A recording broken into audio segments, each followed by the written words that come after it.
think one of the beautiful aspects of this world is that I learn to know myself more fully and meet my inner edges as I get to know the world more fully and meet the edges of even our collective consciousness in the world. Welcome to Point of Relation with Thomas Hübl, a podcast that illuminates the path to collective healing at the intersection of science and mysticism. This is the Point of Relation.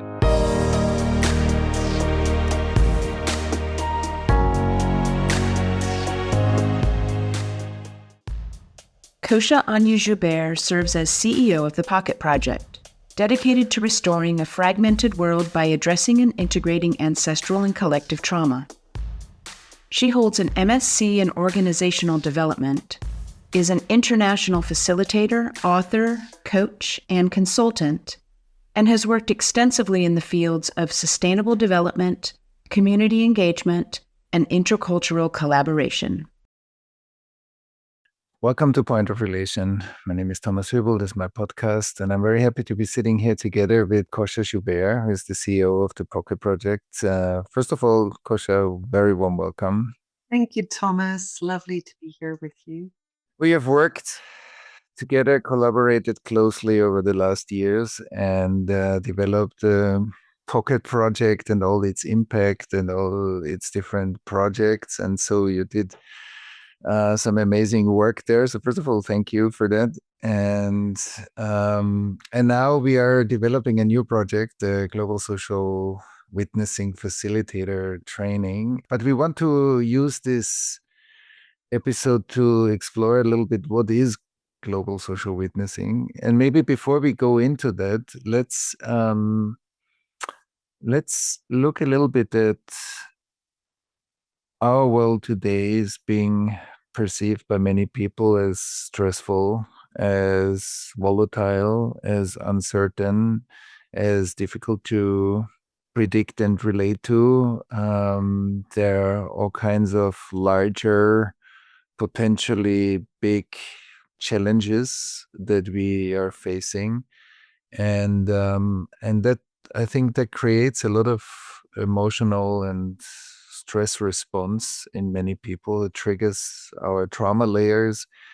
And I'm curious first to hear from you if you introduce our listeners a bit more into how the Pocket Project is holding that at the moment, what are offers you feel the Pocket Project's offering that gives people that come to us like a space to deal with the current situation and also be part of its digestion, development, and so on. So maybe you can introduce us a little bit to the current work, and then we look a bit deeper at global social witnessing.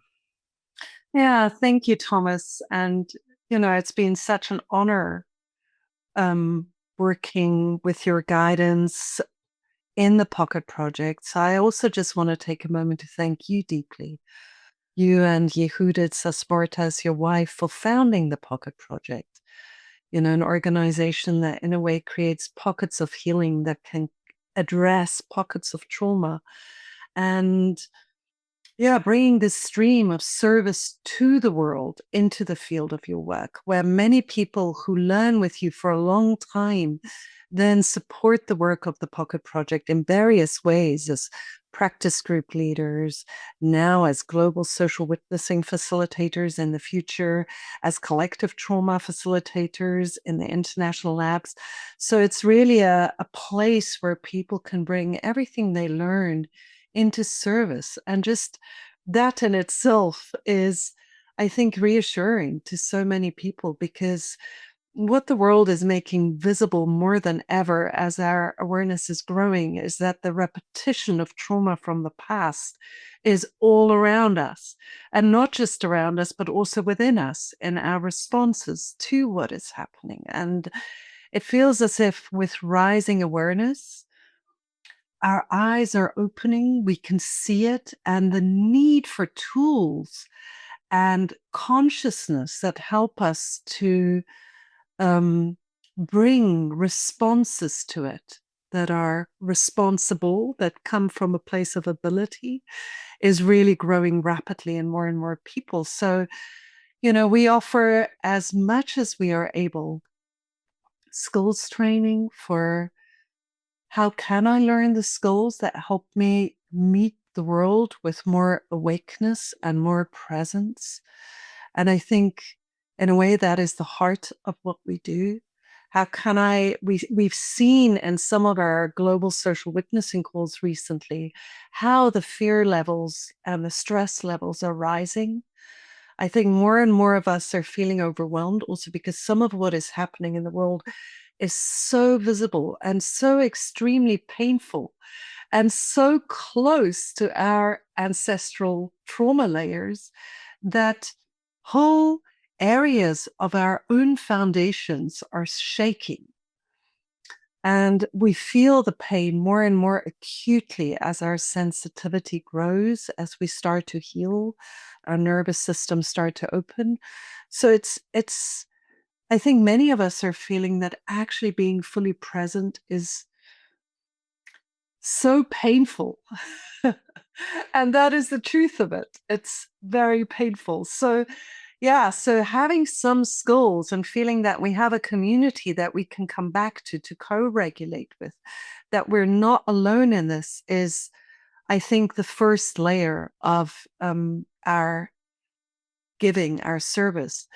But then we have the international labs where we really go deeper into specific areas of collective trauma to address them, to start the process of integrating collective trauma, which is incredible. And at the beginning, it feels very heavy. When we did the first round of labs in 2020, it felt very, very thick. We already felt a change somehow in the labs that we're running in 2024. The reports on those are just coming out in the next months, but it's been amazing, some of the experience.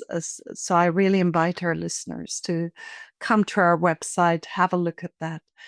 Yeah, and then we do a lot of trauma relief work in the hot crisis areas. So we especially have trauma relief projects in Ukraine.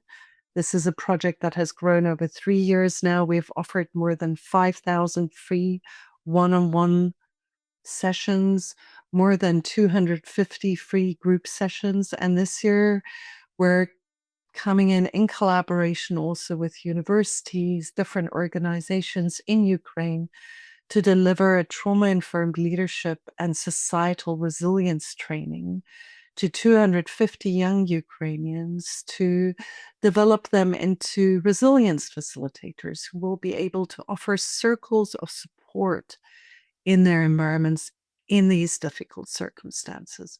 And we're starting to develop the same in our Palestine and Jewish Israel trauma relief projects.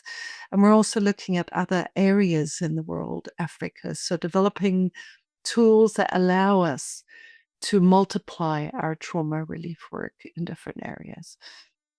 Yeah, and of course, all of that sits within a larger framework of ongoing training, education, and research.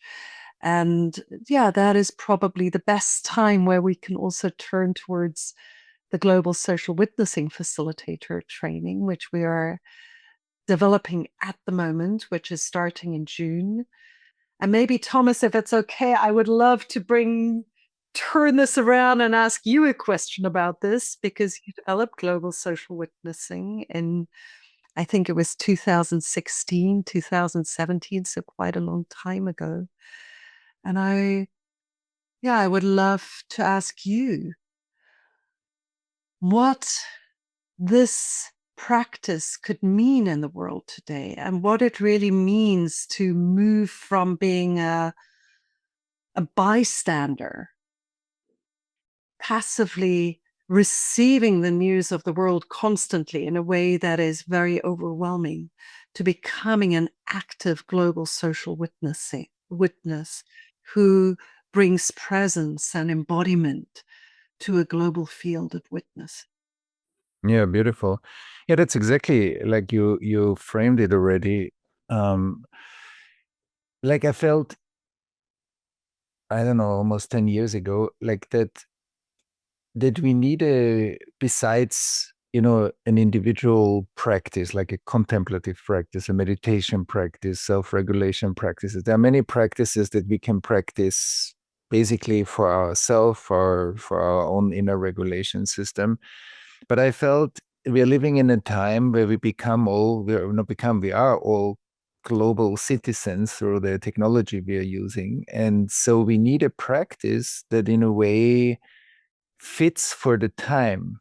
And at that time we called it 5 minutes a day, that we will sit with some news feed or be a witness to something that happens. It can be in our community, close to our home, or on the other side of the world. It doesn't really matter, because the more we understood like the principles of collective trauma, it's to see that where we are collectively hurt, we don't even know what we don't see or feel. So we cannot be a full witness to certain events that are happening because we are not fully embodied by the nature of trauma, individual trauma, ancestral trauma, and collective trauma.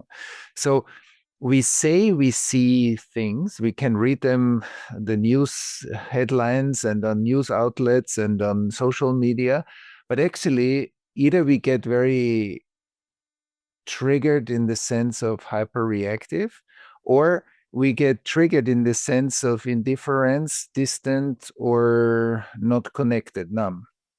And so, yes, then I still read the headlines, but I don't feel much because I'm already overwhelmed. And then I say, yeah, okay, I can deal with it, but actually we can't deal with it when we are numb, because our body says, I'm not here. I'm not, my emotional system and my physical system are not responsive to the event, which means we leave that event, whatever is that event, in the world alone.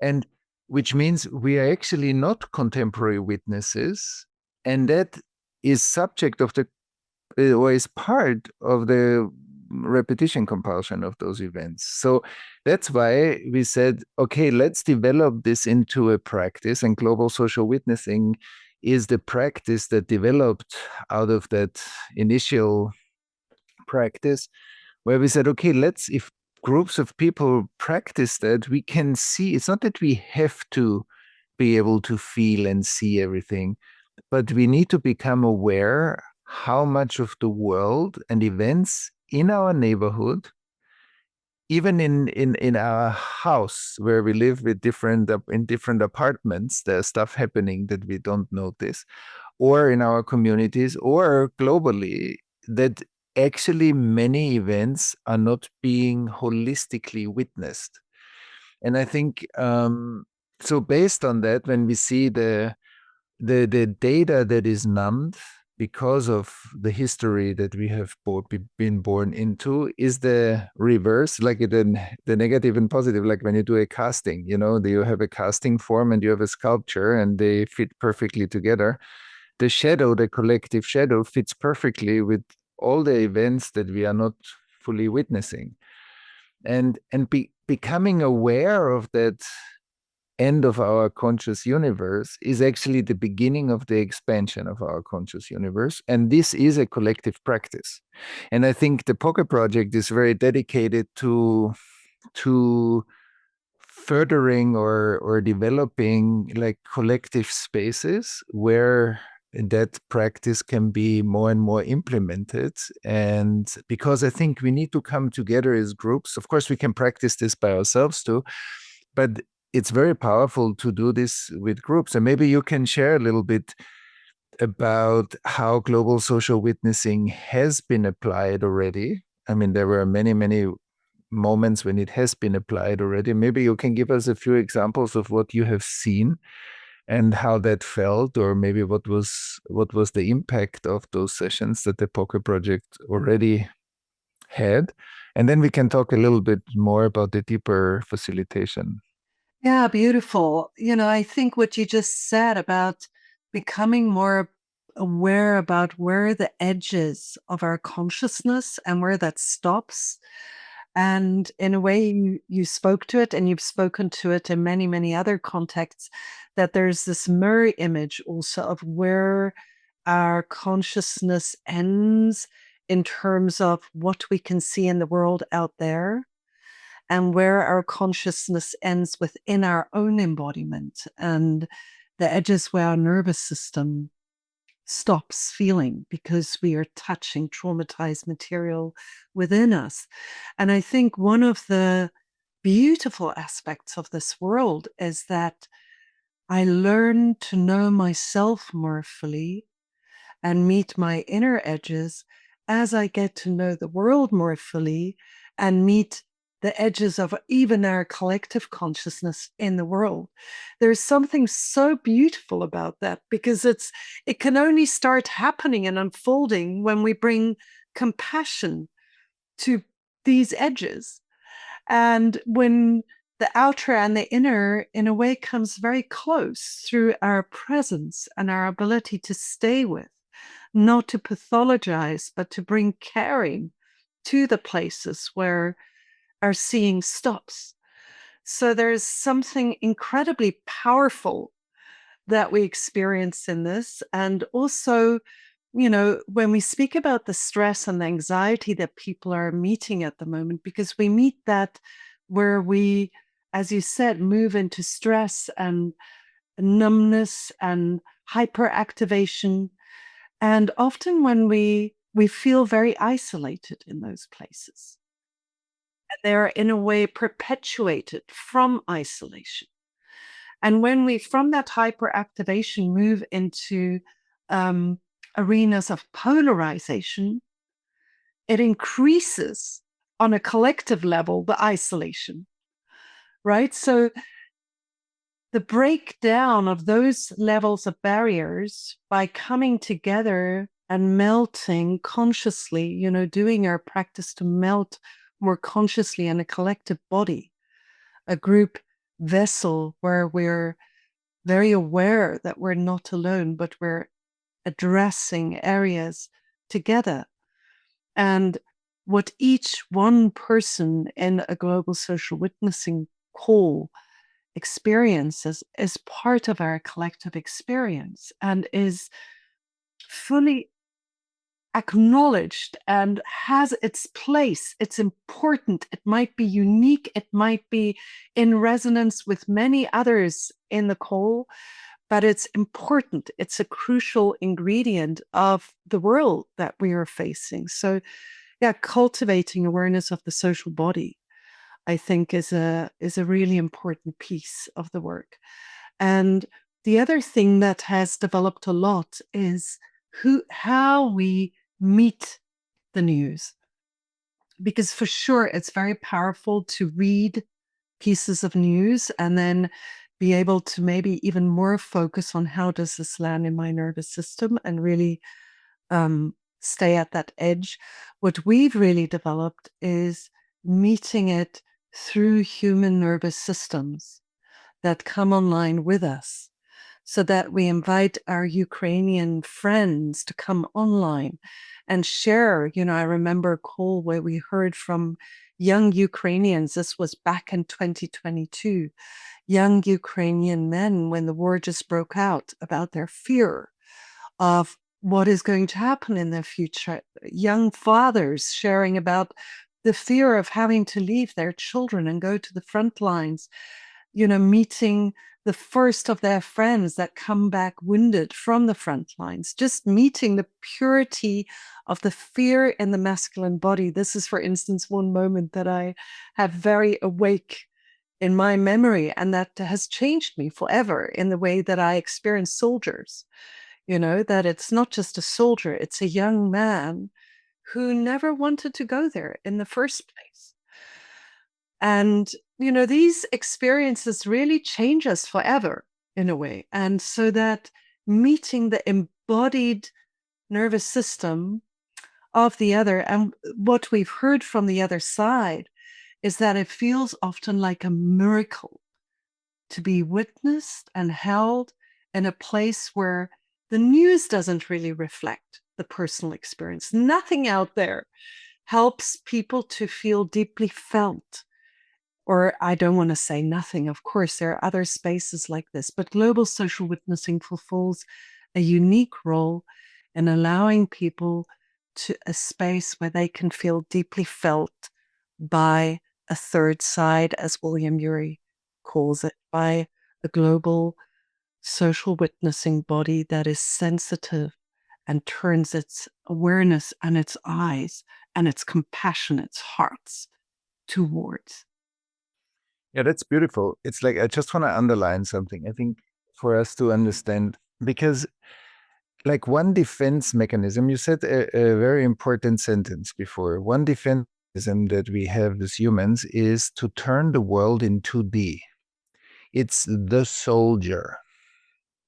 But this soldier is like a poster. It's a 2D version of that person that is a full complexity on its own. It's a 3 or 4 dimensional living system. But as a defense against overwhelm, we often 2D the world, and we often don't know that that's what's happening. That's why we are saying it's not that that's right or wrong. That's just a function of our psyche and our nervous system, and but it's important in the relationship. And you said it, in the moment you turned the soldier into this young man that has maybe young kids, that is also afraid, that goes to the front lines, then the whole experience becomes embodied. 3D is embodied. We feel the situation through our body, and 4D will be, oh, there's space-time, and there's more awareness, like conscious process of that embodied experience. But often when we get triggered in our trauma, we pop back into this 2D state, and then we are, first of all, not related, so we are more isolated. But we don't experience the world anymore the way it is. We see it as a poster. And from that 2D state, which I think is also the state that many people are in when they are fighting, the other, whoever is the other, is like a poster. And that reduces our capacity to be compassionate. That reduces our capacity to feel each other, to co-regulate with each other. So if many people are in that state, even co-regulation in a system is difficult, because just that we are in the same space doesn't make the co-regulation. It really needs attunement. And that's also important for facilitators to notice, because when many people in the room are in that 2D state, there is the power of the co-regulation is very reduced. So we need to really be aware of that, not pathologize it, and invite each other back into a space of sensing, which you said at the end also has a tremendous impact on the people that are going through trauma or through traumatic events and are being witnessed by many people, often hundreds of people, that are holding a space for them to support them to come back into a more grounded, embodied experience. And I think the function of global social witnessing, and of course any collective trauma facilitation, is also partly that is also based on this pop from 2D to 3D. And in 3D, we can regulate ourselves better, we can regulate with each other better, and we can begin to digest the experience that we are in. So I wanted to underline the principle behind what you just said, because that's often not in our collective awareness, these 2D states. And that I think social sensitivity is also to feel when I see somebody is in that state. And that's also the state of othering, because the others are polarizing, and the social fragmentation is based on this 2D. I don't feel you. That's why I can talk about you in ways that I would never talk about you if I felt you. And so we see on social media a lot of that happening. And that's crucially important. So thank you for bringing this in. If that's okay, I would just love to just continue this conversation, because it feels so clear, because there's something also when we feel deeply, deeply hurt, and what comes back is a 2D response. In a way, it deepens the hurt.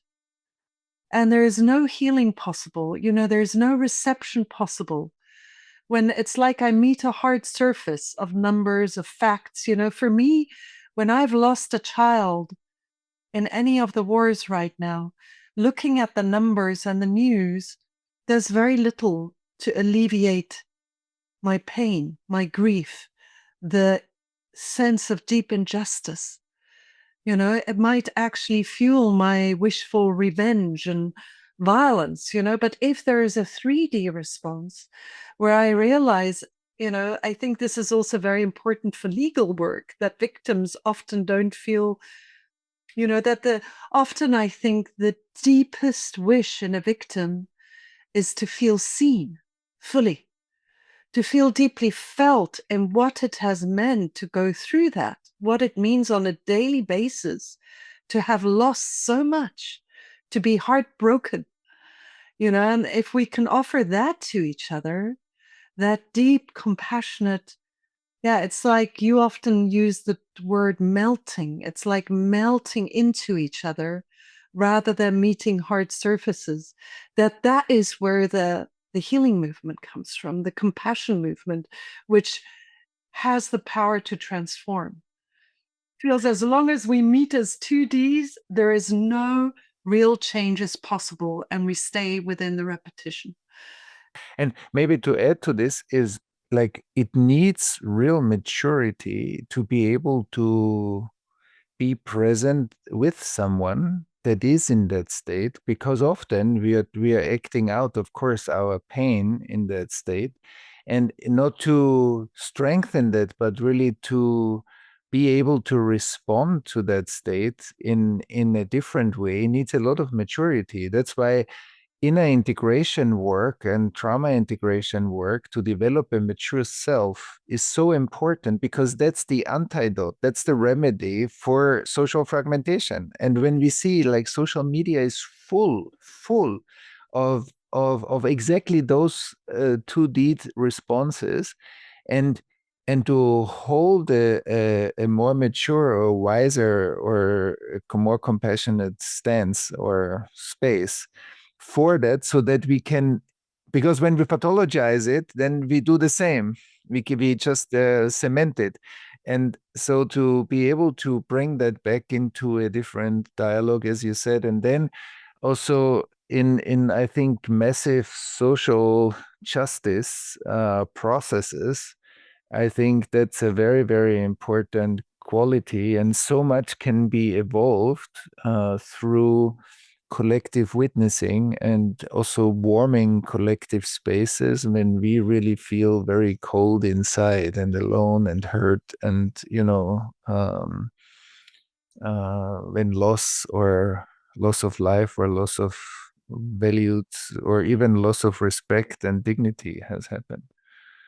Yeah, exactly. And I think, our work on developing the global social witnessing facilitator training really builds also on all the work that we've been doing in the area of trauma-informed approaches and the background on ancestral healing work that you've been offering through your courses, and the courses that have been offered just on developing trauma awareness, and now kind of building on that to spread the skill, because there's, to be able to become compassionate to others that become 2D, I need to be compassionate to myself in the places where I become 2D. And that's exactly the place where I lose my awareness. It's extremely, and I think we all know that from our most intimate relationships, from our reactions to the world. Where do I start pointing the finger and, make my partner suddenly he shifts from being the most beloved person to being my enemy? How does that happen? How do I actually do that in my nervous system and then be compassionate with that? It does take a huge amount of maturity. So maybe you could share more about, what are the qualities that we would be looking for in global social witnessing facilitators?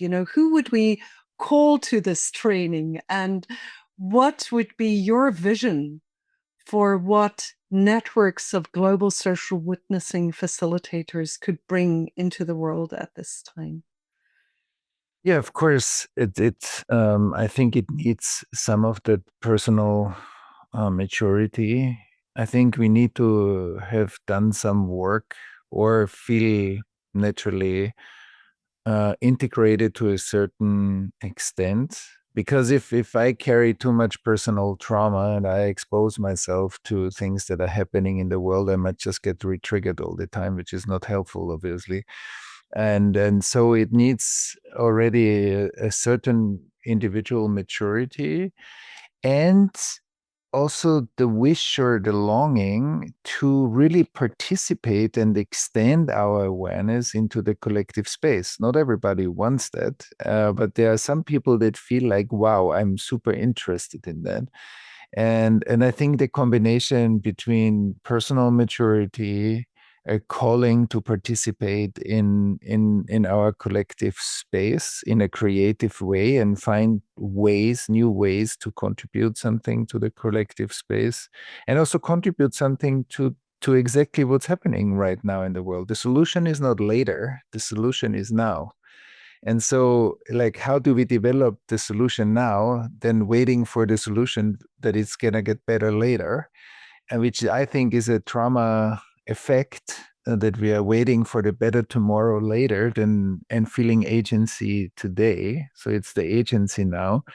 And of course, having some experience in the work with people or in also in the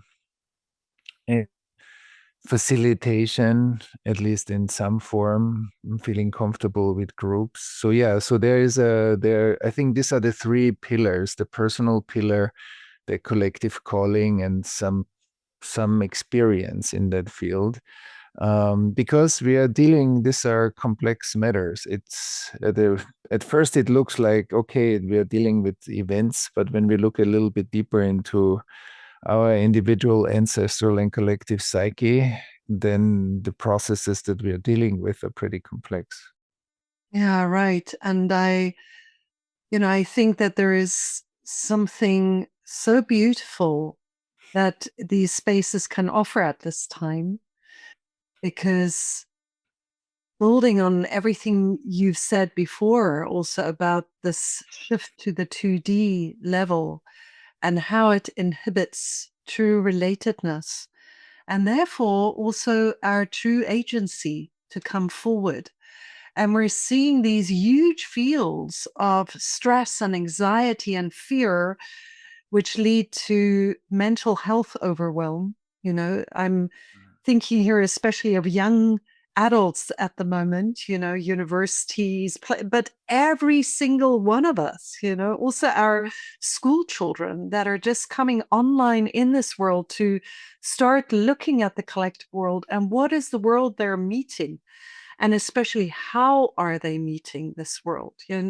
So to have adults, to have young adults, to have very mature adults who can open spaces like this in schools, in universities, in organizations, within NGOs that are doing complex work in the world, to really open witnessing spaces which are very well adjusted to the level of development of the participants, the level of capacity of the nervous systems that are present in those groups, that are able to titrate well.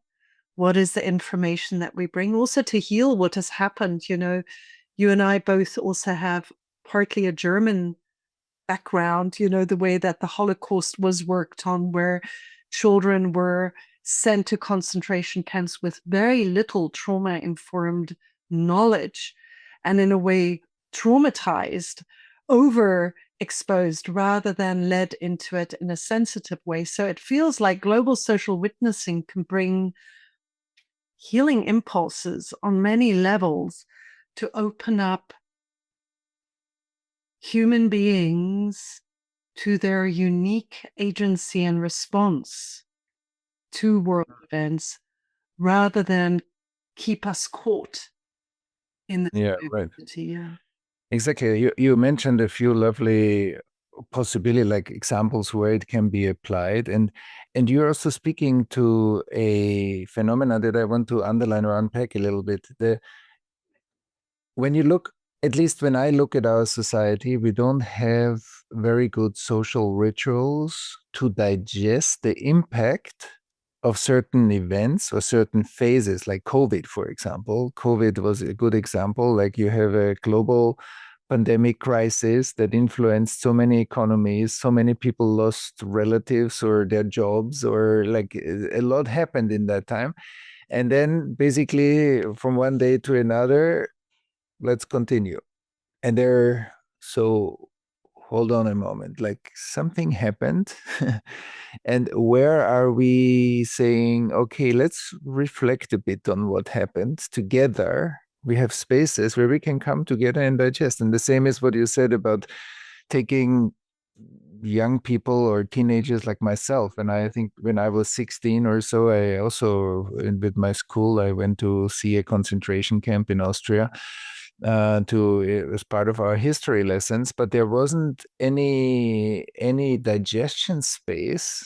And had I known then what I know now about trauma and its side effects, I would have said, wow, this is such an opportunity to help people, young people, to digest what they experience, because history is not just out there, it's alive in all of us, as the like after effects of trauma.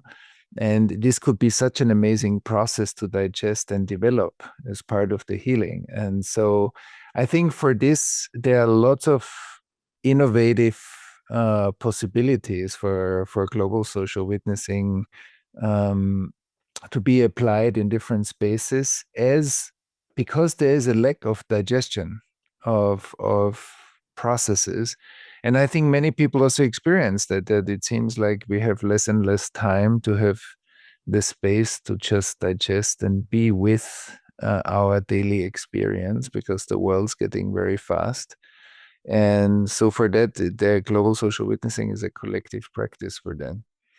So is there anything else you want to share about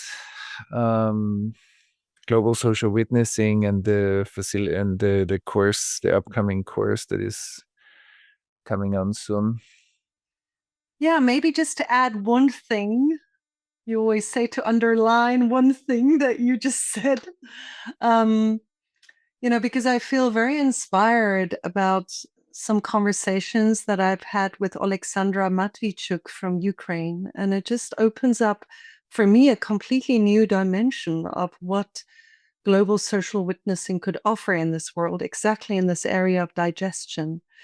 Because she leads an amazing NGO in Ukraine that have received the Peace Nobel Prize for their work of documenting human rights violations and violations of international law during the war in Ukraine.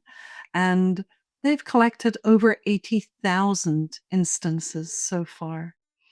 And in my interview with her for the World Women's Summit, she stated, or I asked her, so what are you going to do with all this documentation? Which legal entity in the world is going to be able to address these? The Criminal Court of Justice doesn't have the capacity even to address this. There is no court in the world that has the capacity to address all these cases. So it's just an external, I also just heard, for instance, even here in the UK, current criminal cases in London often have a 5-year waiting list before they get a court to appearance. So both victim and perpetrator wait for years before it can even be addressed.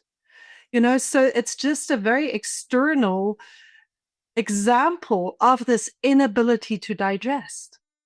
And I think that, so we're just exploring, for instance, with Alexandra Matvichuk, whether global social witnessing might be a modality that can bring the healing or not the healing that is completely overdrawn, but that can bring a recognition to the victims. A global witnessing space that feels like something has been seen, where the documentation doesn't just lie in folders in offices, closed away, but is actually opened so that the light of our consciousness can reach these places, even if the law and the legal institutions cannot.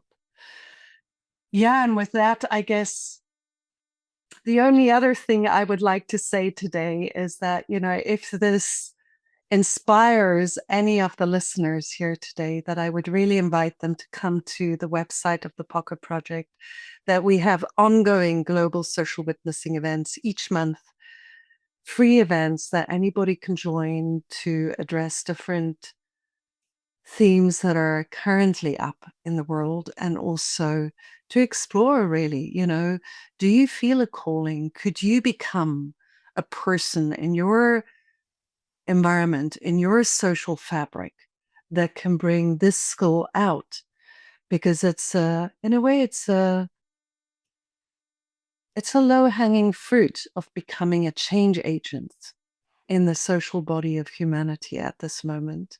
Mm. And yeah, the vision of having thousands and hundreds of thousands of teachers and people in the world really bringing this out in their environments, to me, is very touching and a deep, deep foundational ingredient of the collective healing movement. Yeah, that's beautiful. Like, as you said, also professions like teachers or people in organizations or even the healthcare system, different systems where we apply those in smaller groups, in larger groups, and in all kinds of versions can be thought through. Or, there are so many types of applications possible. But I want to also state again how that is again part of enlivening the social body when we don't see ourselves as separate entities but as interdependent within the ecosystem that we are part of. So that means we are, if we stay true to and don't pathologize the process, but if we stay true to the process, that's the way how to expand our awareness. And let's see, the more we expand our social awareness, the part of our social body that is numb, that is turned off, that is overwhelmed, traumatized, hurt, reactive, will step by step develop a new awareness so that current processes can be witnessed and seen and felt more for what they really are. And that will reduce over time the repetition compulsion, because so many people say, you see, history repeats, and individually and collectively. And I think these kind of practices, collective practices, have the power to step by step illuminate the collective nervous system more and more, so that our collective awareness is growing, and that things like polarization, as we see it right now, or this strong collective fragmentation, will be eased and eventually turned into development. Because that's the chance. It's like we see this is a symptom, but if you work with the symptoms and with the root of the symptom, so then you can use this as a fuel for new development. So I think if that finds a kind of a more massive application in the world over time, over the years, so I think that's part of the remedy that helps us to deal with the fragmentation and polarization that we see, and help us to develop collective maturity, which I think is very needed in these times. Is there anything else, Kosha, that you think we didn't speak about that you want to mention? Is there anything? For me, that is just a moment of gratitude, Thomas, for this medicine, that you also initiated, and the way you're supporting its movement in the world. And to really acknowledge what a beautiful medicine it is to bring forth, I think, post-traumatic growth, to really shift polarization towards agency, and to soften our collective nervous system altogether. So I feel very touched by the possibility that you outlined just now. Yeah. So thank you very much for this conversation. And I hugely look forward to deepening this practice also through the training and through the involvement of all those who become part of the practice. Yeah. Mm. Yeah, beautiful, Kosha. Thank you. Thank you for your work. And thank you for this deep conversation. I think everything that helps us to bring that more into our collective awareness, how much collective awareness is needed, I think is great. And so thank you very much. This was beautiful. And I hope the whole development with global social witnessing goes really well. So thank you. Thank you, Thomas. Thanks for listening to Point of Relation with Thomas Hübl. Stay connected and get updates about new episodes by visiting our website, pointofrelationpodcast.com, and by subscribing to the Thomas Hübl YouTube channel. If you enjoyed this video, please like it and share about us with your community on social media. Thank you. We appreciate your support.